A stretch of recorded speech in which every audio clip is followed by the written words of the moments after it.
ಬಿಸಿ ಬಿಸಿ ಊಟ ರೆಡಿ. ನನ್ಗಂತೂ ಹೊಟ್ಟೆ ಕಾವು ಕಾವು ಅಂತ ಇದೆ. ಹೊಟ್ಟೆಲಿ ಕಾಗೆ ಓಡಾಡ್ತಿರ್ಬೇಕು ನೋಡಪ್ಪ. ಕಾಗೆ ಅಲ್ಲ ಮಗಳೇ, ಕರಡಿನೇ ಸರ್ ಕೆಟ್ಟಿದೆ.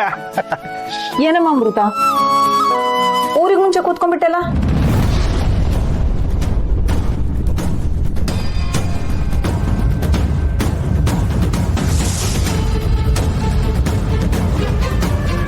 ಪರವಾಗಿಲ್ಲ ಬಿಡಿಯತ್ತೆ, ಅವರು ಊಟ ಮಾಡ್ಲಿ.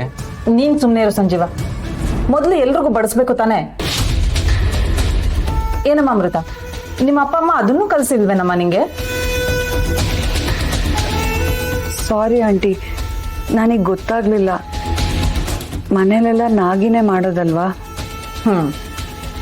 ಆಳು ಕಾಳು ಇಟ್ಕೊಳ್ಳೋಷ್ಟು ಸ್ಥಿತಿವಂತರ ನಾವಲ್ಲಮ್ಮ, ಕಲ್ತ್ಕೋಬೇಕು. ಸರಿ ಆಂಟಿ, ಇನ್ಮೇಲೆ ಕಲ್ತ್ಕೋತೀನಿ. ಊಟ ಕೂತಿದವ್ರನ್ನ ಎಬ್ಸೋದು ಚೆನ್ನಾಗಿರಲ್ಲ ಕುಮುದ.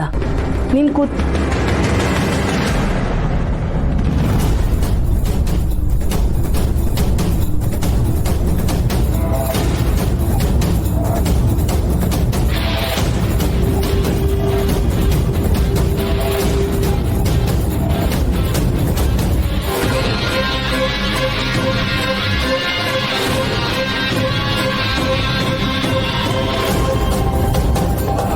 ಸಂಜೀವ, ಕೈ ನೋವಾಗ್ತಿದೇನೋ? ಏನಿಲ್ಲಮ್ಮ. ನೋವಾಗ್ತಿದ್ರೆ ಹೇಳು, ನಾನೇ ತಿನ್ನಿಸ್ತೀನಿ. ಅಮ್ಮ, ನೋವಾಗ್ತಿರೋದು ಈ ಕೈ, ನಾನು ಊಟ ಮಾಡ್ತೀನಿ. ಸರಿಪಾ.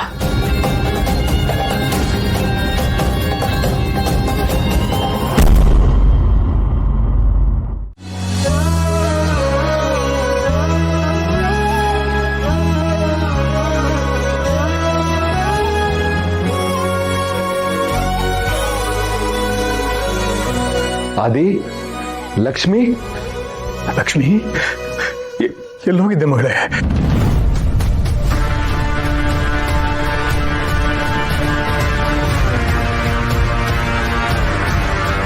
ಲಕ್ಷ್ಮಿ, ಏನಾಯ್ತಮ್ಮ ಇದು? ಅದೇ ಏನಾಯ್ತು ಇವಳಿಗೆ? ಲಕ್ಷ್ಮಿ, ಏನಮ್ಮ ಇಷ್ಟೊಂದು ಲೇಟ್ ಆಗಿದೆ? ಅಜ್ಜಿ ಏನಾಗಿಲ್ಲ. ಬಾ ಪುಟ, ಇವಾಗ ಕುತ್ಕೋ. ಬಾ ಬಾ ಬಾ ಬಾ.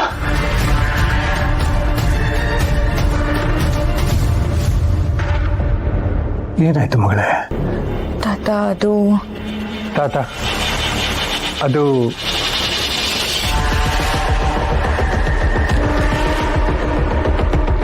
ಅವ್ರು ಡಿಹೈಡ್ರೇಟ್ ಆಗಿದ್ದಾರೆ, ಪ್ಲಸ್ ಮೆಂಟಲಿ ಶಾಕ್ ಆಗಿದ್ದಾರೆ. ಬ್ಲಡ್ ಲಾಸ್ ಆಗಿರೋದ್ರಿಂದ ಅವ್ರಿಗೆ ಸುಸ್ತಿರುತ್ತೆ. ಅಯ್ಯೋ ದೇವ್ರೆ, ಅದು ಏನು ಹೇಳ್ತಿದ್ಯಾ ನೀನು? ಹ್ಞೂ ಅಜ್ಜಿ, ತಲೆಗೆ ಏಟ್ ಮಾಡ್ಕೊಂಡಿದ್ಲು. ಆಮೇಲೆ ಡಾಕ್ಟರ್ ಕರೆಸಿ ಫಸ್ಟ್ ಏಡ್ ಮಾಡಿಸ್ದೆ. ಒಳ್ಳೇದಾಯ್ತಪ್ಪ. ಈಗೇನು ತೊಂದರೆ ಇಲ್ಲ ತಾನೇ? ಇಲ್ಲ ತಾತ, ರೆಸ್ಟ್ ಬೇಕು ಅಂದಿದ್ದಾರೆ, ಮೆಡಿಸಿನ್ಸ್ ಕೊಟ್ಟಿದ್ದಾರೆ. ಸದ್ಯ ಇಷ್ಟರಲ್ಲೇ ಮುಗಿತಲ್ಲ. ನಮ್ಮ ಆದಿ ಹೋಗಿ ನೋಡಿದಕ್ಕೆ ಸರಿ ಹೋಯ್ತು. ಅವ್ನು ನೋಡ್ದೆ ಇನ್ಯಾರೇ ನೋಡ್ತಾರ ವಿಮ್ಲಾ?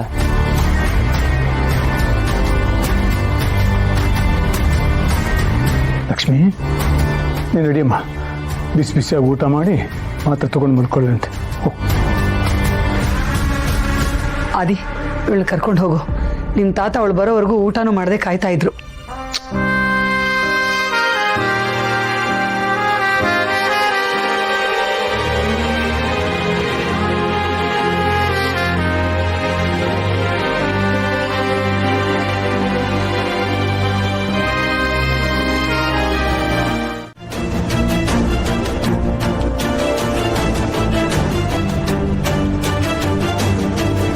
ನಾನು ಸುಮ್ಮನೆ ಇದ್ದೀನಿ ತಾನೆ, ಯಾಕೆ ಹಾಗೆ ನೋಡ್ತಿದ್ಯಾ? ನೀನು ಸುಮ್ಮನೆ ಇದೆಯಲ್ಲ, ಅದಕ್ಕೆ ನೋಡ್ತಾ ಇದ್ದೀನಿ. ನೀನು ಹಿಂಗೆ ಸುಮ್ಮನೆ ಇದ್ರೆ ಸೂಟ್ ಆಗಲ್ವೇ? ನೀನು ವಟ ವಟ ಅಂತ ಇರ್ಬೇಕು, ಆಗ್ಲೇ ಈ ಕ್ಯಾರೆಕ್ಟರ್ಗೆ ಒಂದು ಕಳೆ. ಬೇಕಿತ್ತ ನಿನಗಿದೆಲ್ಲ? ನನ್ನಂತ ಪಾಪದ ಹುಡುಗನ್ನ ಗೋಳಿಕೊಂಡಿದ್ದು ಅಲ್ಲದೆ ಆ ರೂಮ್ಗೂ ಅಷ್ಟೊಂದು ಹೆದರಿಸ್ಬಿಟ್ಟು ಬಂದ್ಬಿಟ್ಟಿದ್ಯಾ. ನಾನು ಆ ರೂಮಲ್ಲಿ ಇದ್ದೀನಿ ಅಂತ ನಿನಗೆ ಹೇಗೆ ಗೊತ್ತಾಯ್ತು? ಏನು? ನೀನೇ ಅಲ್ವಾ ಮಾಡಿದ್ದು? ಹೂ ಹೂ ಹೂ ಹೂ ಹಲೋ ಮೇಡಮ್, ಸಮಾಧಾನ. ನಿಮ್ಮ ಇಮ್ಯಾಜಿನೇಷನ್ನ ಸ್ವಲ್ಪ ಕಮ್ಮಿ ಮಾಡ್ಕೊಳ್ಳಿ. ನೇಷನ್ಗಳಿಗೆ ಬಾರ್ಡರ್ ಇರೋ ಥರ ನಿಮ್ಮ ಇಮ್ಯಾಜಿನೇಷನ್ಗೂ ಒಂದು ಬಾರ್ಡರ್ ಇರಲಿ. ನಿನ್ನ ವಿಷಯದಲ್ಲಿ ಯಾವ ಬಾರ್ಡರ್ ಇಟ್ಕೊಳ್ಳೋದಕ್ಕಾಗಲ್ಲ ಆದಿ. ಅಂಥವ್ನು ನೀನು. ಅಂಥವನು ಅಂದ್ರೆ ಟೆಸ್ಟಲ್ಲಿ ನಾನು ಒಳ್ಳೆ ಮಾರ್ಕ್ಸ್ ತಗೋಬಾರ್ದು ಅಂತ ಬುಕ್ಸ್ನ ಬಚ್ಚಿಟ್ಟೆ.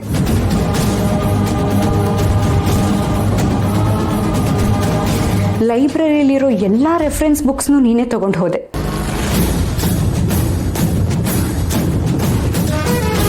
ತಾತ ನನಗೆ ಪ್ರೀತಿಯಿಂದ ಕೊಡ್ಸಿದ ಫೋನ್ನು ಹೊಡೆದಾಕ್ದೆ.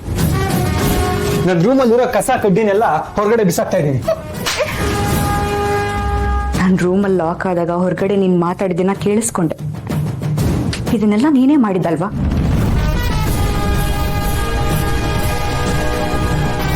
ನಿನ್ನನೇನು ಕೇಳೋದು? ನಿನ್ನ ಮುಖ ನೋಡಿದ್ರೇನೆ ಗೊತ್ತಾಗತ್ತೆ ಇದನ್ನೆಲ್ಲ ನೀನೇ ಮಾಡಿದ್ದು ಅಂತ. ತಪ್ಪು ಮಾಡ್ದವನೇ ಈ ತರ ಪುಸ್ತಕಂತ ಕೋಪ ಮಾಡ್ಕೊಳ್ಳೋದು.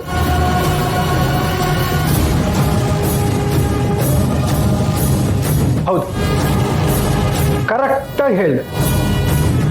ನಾನೇ ಮಾಡಿದ್ದು. ಅಫ್ಕೋರ್ಸ್ ಇಂಥವೆಲ್ಲ ನನ್ನ ಬಿಟ್ಟು ಇನ್ಯಾರೇ ಮಾಡ್ತಾರೆ ಅಲ್ವಾ? ಹಾ, ಕೈ ತೆಗಿಯಾದೆ. ತೆಗಿಲಿಲ್ಲ ಅಂದ್ರೆ ಏನ್ ಮಾಡ್ತೀಯ? ಹಾ, ಜೈಲ ಮಾಡ್ತೀಯಾ?